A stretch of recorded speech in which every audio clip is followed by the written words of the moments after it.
How you doing tonight? Talal here at the Forest Park Golf House. I have a potential mayoral candidate, Jimmy Matthews, here, and I'm just going to introduce you guys to him, ask him what his plan is to do with our city, and get some contact information just in case you guys want to reach out and ask him some questions. Mr. Matthews, how you doing there? I'm doing fine, thank you. All right, so I'm just going to jump right into it. What makes Matthews the best man for the job? Well, because I'm a people's man, Speak up a little. I'm not. I'm a man that very much concerned with working for the people. Therefore, I'm not taking any political contribution from anybody of anybody. I'm spending my own money so I can represent the people of the city of St. Louis. Okay, and so what's the difference between you and the other candidates, Mr. Matthews? Well, the other candidates, they've been there. The mayor and the president of the Board of Aldermen been in the leadership of the city for the last 12 years, and the city has diminished and continue to do so. Crime is rising. Schools are closing, public schools, and they're being outsourced by charter school establishment. So our school system, public school system, is being dismantled. The pension funds of the city employees is being used for various sources that's going to not help those. And then also the police pension system is being used at the mayor's discretion, as well as the police and other pension funds. The city and school pension funds are being used by the mayor in a way that's not going to help the school pension fund. And the school teachers are being furloughed and being dismissed and dismantled. So it's a scheme to really dismantle the public school system that's going on. So I want to change that. I also want to do things for the homeless. We're gonna start where Prodigo site is. We're gonna have a homeless village. It's not gonna be a village that looks like tents and that type of thing. We're gonna build houses and those kinds of things to enrich the neighborhood. We're gonna put a commercial development in that homeless village. We're gonna have a skills center school in that particular area. And in that particular area at the Prodigo site at Cass and Jefferson, you have Vashon High School in that area. You have several attributes there that would make the area a very good and inviting area for all people, not just the homeless. And I hate using Okay, Mr. Matthews. Yeah. Plain and simple, are you going to advocate for the black community? I'm going to advocate for the whole community. Okay. We're gonna have a not divided city. We're gonna have a united city, and a house divided against itself will fall. Okay, so Mr. Matthews, of course, that is the job of the mayor of any city, is to advocate for the entire city and run that city. But here in St. Louis, we have some very strange or very defined discrepancies between the black community versus elsewhere. What are the challenges of the black community, and what are you going to do about it? Well, what we have to do is the community that we live in should involve the people in rebuilding their own neighborhood. If we develop our own neighborhood, plan our own neighborhood, we can employ the people in our neighborhood. And if we employ these young people that doesn't have the skills that they need, we employ them on OJT type training.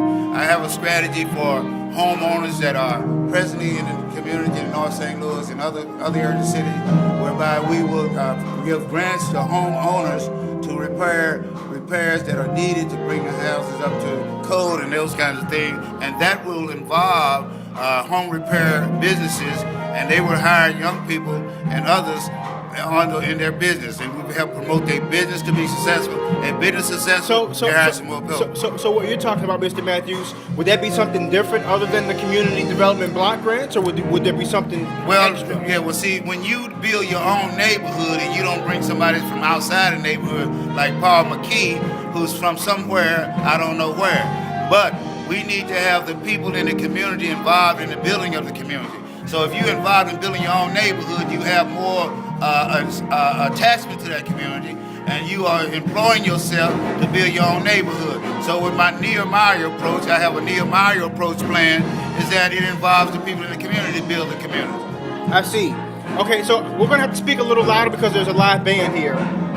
So you refuse to take any campaign funds or do any fundraising? Not refuse to do it. I choose not to do that. Okay. I can get funds if I wish, but I don't want to be beholden to anybody. Mr. Matthews, let me ask the question. So, which one is it? Do you refuse them, or do you just choose not to take them, or is it not the same I do not thing? even solicit anybody for any funds.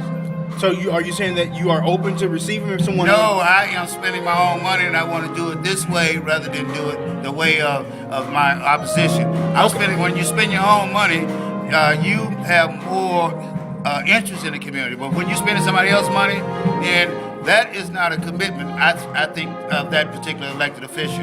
They're committed to the people that gave them the money. Okay, well, Mr. Matthews, so if it's refused or you just choose not to take any donations for your campaign, do you think that's a rational approach? Yes. Let me finish. Is that a rational approach to getting your message out? I'm getting my message out through the various medias in the city of St. Louis. I'm getting my message out through me going out, talking to the voters personally, face-to-face, one-on-one, and whatever number of people there is. I've been on the KMOX, I've been in debates, and we're going to have some more debates. We got more telecasts and radio interviews. So all these things going to get my message out, in addition to me personally talking to people. And when I talk to people, they are going to talk to their friends and relatives, and word of mouth is faster than internet. So we believe that those persons that I talk to, and they say, I'm going to vote for you because you seem to be a real candidate and you're talking with the people. And I asked them if they have seen any of my opposition, and they said they haven't talked to them as they talk to me. So I'm saying that when I talk to people, they know I'm concerned, they know my concern, and then they go out and tell other people. That's how we're going to win this, without money from anybody except for my own personal funds. I see. And so if people want to reach out to you, ask questions, support you, how can they get in contact with Jimmy Matthews? Okay, my cell phone number is area code 314-599-4500. My email address is Jimmy, Jimmy, .Matthews, MATTHEWS, at att.net. And if you see my truck in the neighborhood and I'm blowing, I got my sign say Matthews for mayor. I also have my cell phone number on that. I'm all over the city, north and south, campaigning, blowing my horn. Well, thanks so much for giving me this opportunity to speak with you, and good luck on the race. Thank you. And represent here, he's facing Francis Slade for mayor or re-election. He's also facing Mr. Lewis Reed, president of the Board of Aldermen. And I don't believe, I'm a preacher's son. So when I talk in God context and God understanding. So understand this, God has no respect of person. Who you are, what you do, he deals with you the same. So I have that spirit about me. So I don't care whose pot is bigger than the other one or whose money is longer or deeper. What I will say is that if you come on the stage, that I'm holding the microphone, you get equal time because I believe in freedom of choice. So I want you to put your hands together. This gentleman took the time. He is a friend of the family. He knows my dad. And we have known each other for some time, and I would be remiss if I didn't give him an opportunity to speak. Put your hands together, ladies and gentlemen, for mayoral candidate, Mr. Jimmy Matthews. Praise God. I don't see why he gave me 2 minutes being a preacher, and he knows that preachers do not preach 2 minutes. Maybe 2 hours, but you couldn't stand it, but you would enjoy every moment of it. I am a preacher, pastor, politician, and businessman. I wear enough hats to be the mayor of the city of St. Louis, and you need more than one hat. And I'm the man for the job simply because I'm not bought and paid for. That means that I'm spending my money, and I like to say this, in order to get on the ballot, it costs money. So I spent $1,318 to run for mayor. And I was running for mayor January 2012. And I supported Congressman Clay, Burris Jones' daughter, Brother Beth, and many aggressive people in our political career. Jeff is a man that I love. I love his dad, and I love his family. I love his other brother I met at my my wife's cousin's church. I've been pastoring for 34 years. I have been preparing for this job since John Pepper was mayor of the city of St. Louis. I'm not trying to date myself, but I'm trying to let you know I'm qualified for the job. And it's not too hard. At the bottom of the literature, if you get it, it says, I can do all things through Christ, which strengthens me. I'm not depending on me, I'm depending on him that strengthens me. I'm not going to preach now, but I just wanted to let you know. I'm not depending on money, Lord. And then I ask people to do this. Jeff, and I'm going to sit down if I could. And that is that I'm going to win because you're going to tell somebody that tells somebody that tells somebody that tells somebody that Matthews and Jeff Harding and Brother Wilson is running for these various political positions.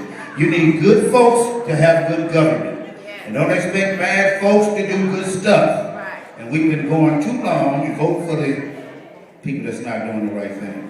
So I suggest that let's get up and go to the poll on March the 5th for these great folks that are running. And I will be your humble servant, serving in the mayor's office. These problems are not difficult for us to solve. You remember how Solomon came to the throne after David died. It takes wisdom to govern, and fools can't do that. That's why we are where we are today, because people lack wisdom, they lack vision, faith, and integrity. I can't imagine a politician coming back after 4 years, lying to you for 4 years, 8 years, and so on, and ask you to vote for him or her. That is totally insane, or they think that we are fools, don't know they've been lying to us all the time, and then they come back and say they're going to do the job. I suggest that we make a change. It is time for a change. And the mayor got to go, and he's going to lose with his $3 billion that he has from those folks that paid him to run. Louis Reed said he wasn't going to run unless somebody gave him some money. So he got some money from the firemen and from Mr. Rich Man. And he's bought and paid for it, so don't expect nothing out of him. And he wears two faces. In South St. Louis, he says he introduced his wife as non-African American, and he failed to do it in North St. Louis. I can't imagine a person being two-faced going to represent us in City Hall. I think I can do a better job than that. God bless you. May he ever smile upon you and give you peace. Thank you.